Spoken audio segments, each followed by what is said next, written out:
This is Alex, he's American, and this is the house where he lives with his Serbian wife and their 3 kids. I don't speak full Serbski and my mother-in-law doesn't speak English. Can you imagine what it's like for an American to live in a big house with a big Serbian family? At any point in time, one of my wife's cousins or uncles can just pop in and they don't like to tell you they're coming. He's been living in Serbia for almost 5 years, working remotely for a company in the US. Back in America, he experienced the nightlife in New York and Los Angeles, but now he enjoys rakija in the backyard of a peaceful Belgrade neighborhood. I was born to live in Serbia.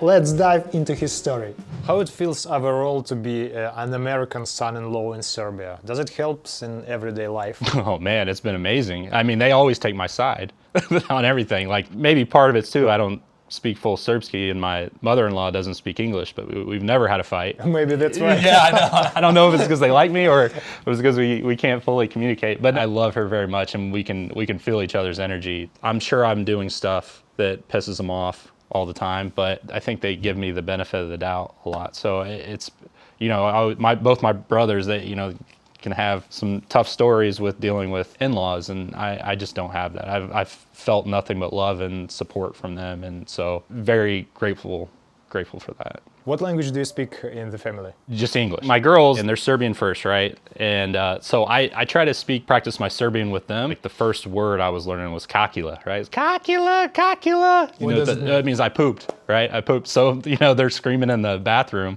that they need somebody to come wipe them. But I can't go around the bar yelling that. That doesn't really make much sense. So I speak enough to interact with them and where they can understand. But as far as me going to a kafana and loosely being able to speak Serbian, I'm not there yet. Especially when you start throwing in some rakijas, I can barely speak English whenever you know, I have too many of those. So your favorite word in Serbian? I always love positivity. Like I'm a very positive person and I like to express that. So I always ask, like, you know, when someone asks me how I'm doing in the States, I'm like, hey, I'm amazing. I'm great. That, you know, life's good. So whenever I had a tutor, I was really looking for those sayings. So, you know, nikad boje, right? Život je dobro. You know, life is good, never better. You know, when people ask how I am. So I really love saying that stuff, just the more positivity side of things. I realized I had been out here for a year and I got to where I don't even know any negative words. And that's probably not good either. But yeah, I love those positive sayings. What are the benefits of raising kids in Serbia? The socialization of other kids. And you go to a park and there's always kids there. That's not really like that in the States. In the States, you see everyone's really concentrating on having their house and they have the nice backyard, they have a playground in the backyard. You could really see this when we went to go visit my mother. She was living in a very nice suburb neighborhood and everybody had a nice house, everybody had a playground in the backyard, but nobody's playing in it at all. And then you go walking through the neighborhood and everybody's trying to invite you to come over and play with my kid, blah, blah, blah, because nobody wants to leave their home. They all want everybody to come to them. And then out here, you know, space is a lot more limited as far as having a backyard and all that. So everyone goes to the park. So there's always people there. And that's just not something you really see in the States. If you saw an old man sitting there at the park here, looking at the kids, he might say something or, you know, might comment about how cute they are. That's a beautiful thing, and it should be a beautiful thing. If you saw an old man sitting by himself in the States watching a group of kids, you start thinking like, okay, what's going on with this here? What's this guy here for? What's he trying to do? Like, I need to watch 4 eyes on my kids just to make sure that it's just a different way of thinking about it. There's just a sense of relaxation that kids can go and be kids, and you don't have to keep them on a leash. You know, so, and that's the way I want my kids to see the world. I don't want them to be scared of the world. I mean, you got to be cautious, but I don't want them to be scared of it. And I feel like this really helps them grow to that kind of mentality. Where the States, it's not like that. You know, I think it's quite another level of trust to each other. Yes, yeah, it is. And it's the way that you want society to be, right? You want there to be a certain trust. I mean, even when my wife was pregnant, she was not waiting in any lines. And if a man or a woman, anybody saw her, she's straight to the front. And then, especially when my middle child was born, that was during COVID, where everybody's waiting in line. Everybody's sick of, you know, because they're only letting a few people in the store, right? So everybody's waiting there a long time. But it didn't matter because my wife was pregnant, and so she goes to the front, and that's what you want. That's the way the world should be. And yeah, I can promise you, we're in the States and my wife's pregnant trying to get in the store. she's not getting to the front of the line. Like, she's gonna have to wait just like everybody else, you know. Now, if she goes to my hometown, it's a little bit different, right? It's a little bit more of that family, community mentality. But in the big cities, you don't see that. And that was something that was really cool about Belgrade. It's like, it felt like it took the community aspect from my hometown, but then you threw in, you know, however many 3 million people in a space, and then that mentality stayed intact. And so that was really cool to see. What do you think about education for kids? So right now, my oldest just turned, or is about to turn 6. So we're still in the daycare side of things. And again, it's beautiful. I mean, these are like multi-generation teachers that are running these daycares. And you can tell that it's part of their identity. They truly love the kids. In the States, it's a little bit more of a job, but they also have more restrictions. I mean, I'm getting videos and photos of my kids at the camp, and teachers are hugging them and kissing them and being affectionate. And I love that. You can't do that. You can't do that in the States. There's too many, somebody will get sued, right? Some parent will take it the wrong way. It just feels like, again, it's for the teachers, it's part of their identity. They love it. They're not getting rich off this, but you can tell that they're just happy to be at work, and they genuinely love the kids. And because of that, my kids love school.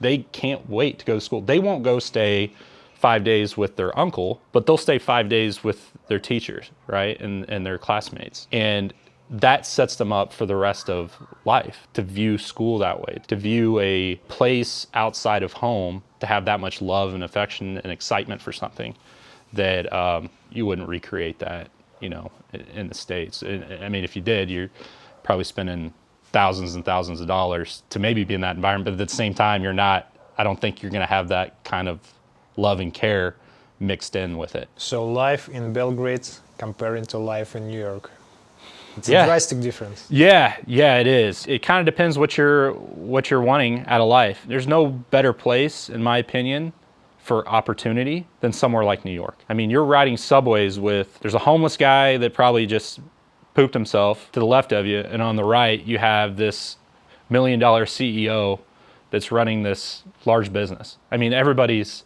right there. And so as far as opportunity, there's no place like it. I mean, if you're just going there to hang out, I don't think you'll find much joy in that, right? Then you might as well go to LA or the beaches. You get more of the beach lifestyle. So here, there can be opportunity here, but you got to create it. You got to create it yourself. In New York, you can just bump into it. I mean, I'm a perfect example of that. The bar I was working in New York, I met my wife. She was the server there, and the guy who invented this product that I'm still currently, you know, working with, he was a regular at my bar. That's New York right there. It's a pretty cool thing, and I always appreciate New York. I love going back, but if you're not living in New York and you go there, it is so overwhelming in terms of the amount of people. They don't have time for the chit chat, you know, and that's where it goes into not as much of a community and more of individuals just trying to get ahead.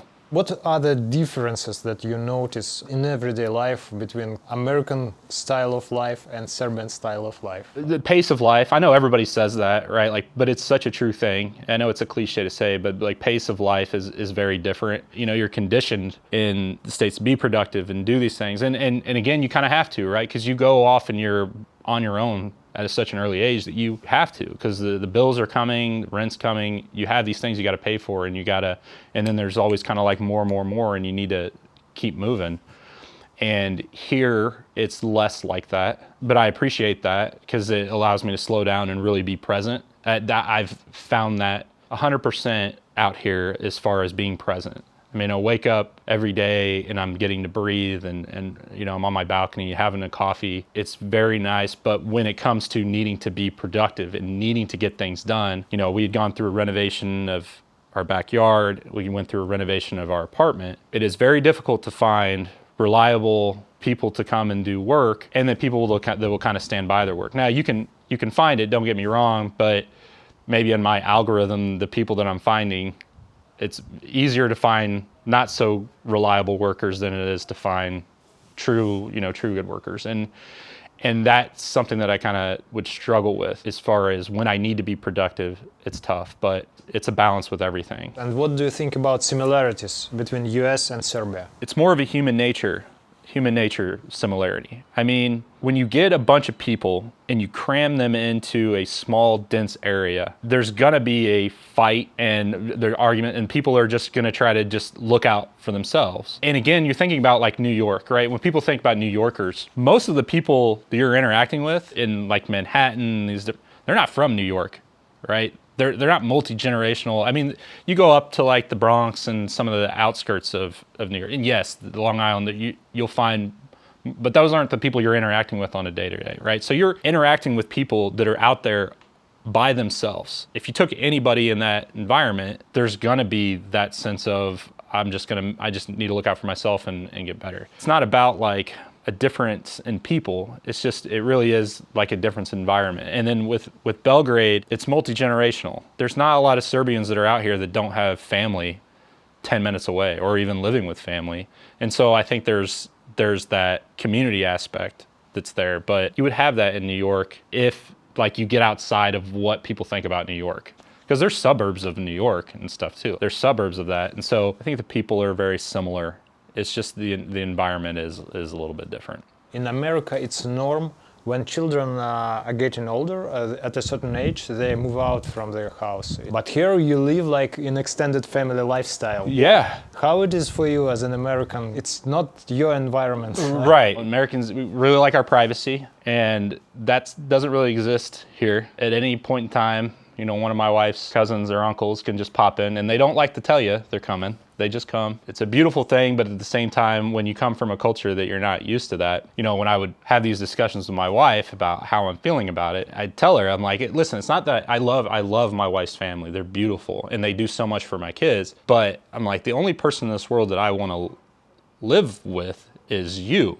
And even with the girls, like that's temporary. Like they're fine living here right now, but at some point you kind of expect them to go off and do their own thing. But the more that living in this environment, the more that I can see the appeal to that. But I think with anything, there's a balance. You have a house that you live in, or you know that you're probably living in with your family, that your costs are probably like not much, right? Your livable costs are probably not very much. Even this house, a simple waiter job covers you all good. To me, that's even more reason to go off and do, like go try to like shoot for something.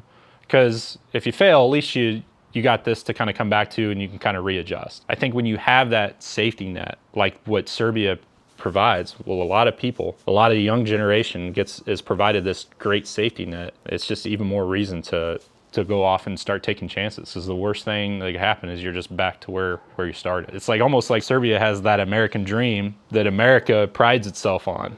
You know, that you can go and create something, you can, you know, make this big empire from nothing. Well, it's very difficult. It's a lot harder to at least create that initial thing in the States than it would be here. Now, again, you have the market that's very different, and not to say you're going to go off and create this empire, but I think you can create a nice career for you, or a nice income for you. What do you think about American dream now? I think it still exists. The thing about the American dream is that you just gotta go find it.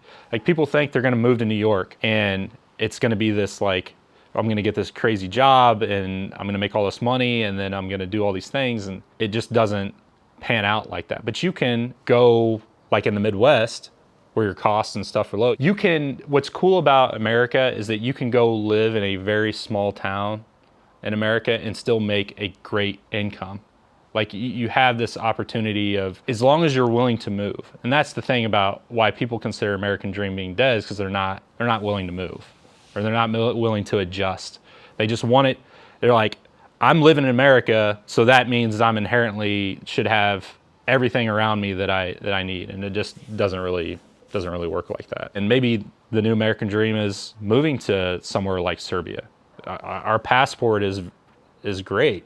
Right? It allows us to travel to a lot of places. Maybe new American dream is living part-time in Serbia while still having a job in the States. You know, maybe that's what it is. But I think the misconception about the American dream is that you were entitled to it and didn't have to work or fight for it or get creative and all that stuff. I think people are starting to understand that that's not the case. You still got to work for it. It's not your birthright. just because you're an American that you deserve success. That's just not how life works. I think the generation that created the American dream probably knew that, and the generation that inherited the American dream maybe lost that sense of, well, I still got to fight for this thing. What do you miss most from the US in Serbia? Oh, the bars. I didn't understand there's kafanas and stuff, but there's something beautiful about going to a bar where you sit actually at the bar. You have the stools, and then you have your bartender that's there, and then people kind of just gradually will come sit there, and you can have a conversation, you can not. I really miss that, not friendship, but I guess socialization. It's not something that you see out here. Nobody really sits at the bar. If you're gonna go to a kafana, you go sit at a table, and then you're sitting at a table by yourself, having a beer. It's not the same thing. It's not to say it doesn't exist out here. There's bars and stuff you can find, but that's one of the things about being in this kind of suburb area, that's definitely not really something that's around. And it probably makes me sound like an alcoholic saying that the thing I miss in the States is bars, but it is an important part of how I always socialized. I was a bartender for so many years. It's just a cool kind of like microcosm of the world, like people from all different backgrounds coming to this area, having beers, and like no judgment, everyone's just bullshitting. I kind of miss that. And Amazon. Amazon's pretty awesome. Now I'm forced to go to malls and stuff to get, purchase stuff. Yeah, so the prices here for equipment is yeah, and then you have to pay double for something that's just okay. Because if you just try to go cheap on it, it's not any good. I always kind of despised malls, and now I kind of find myself spending more time in malls than anywhere else. When I go back to the States, I have a pretty sizable Amazon bill, like of materials waiting at my hotel as soon as I get in. When you move to a new country, it's always trade. You're trading something for something. Right. And you're getting frustrated, right? You get frustrated with the things that you used to be able to do or want to do or enjoyed doing, right? Like even sports, American football. I mean, with my team, because I'm a big fan, I'm from Missouri, right? Big fan of the Kansas City Chiefs. And they've never been as good as what they are now. Like they're amazing. Which also means that all their games are like prime time in the States. So they don't turn on until 2 a.m. That was a big part of my identity, was being for my hometown sports. And it's tough to not be able to really enjoy those the way that I used to. Sunday, you went to someone's house, you just watched, there's football from 12 to 9 p.m. there's football, and then you're grilling and all, and there's a cool kind of get together every week. Yeah, that's just another thing that I guess I miss. It's an adjustment. When you take the things that used to give you pleasure and then you take them away, what do you do now? Well, you can complain about it, or you go find new things, right? But that's tough. That's a tough adjustment, especially later in life when you have kids and you're not going out and socializing like you used to. There's a tendency to kind of sit around and feel sorry for yourself, but there's so much beauty around. I mean, it's funny. So on my balcony, we see all of Belgrade. You see everything, like the Temple of St. Savi, you see Belgrade waterfront, you see it all. But I know when I first moved out here, it's like I'm seeing power lines, seeing smokestacks and all, and this is what I'm focusing on. And as you start getting a better mindset, you start really looking past those things, and you realize, well, there's these beautiful red roofs over here to my right, and then you have the Temple of St. Savi, and then you start looking past that stuff and focusing more on the beautiful stuff. I think it's good to kind of get those things that you are used to giving you pleasure and having them taken away and learning to find new things. And that's what being out here has taught me, so I'm very appreciative of that.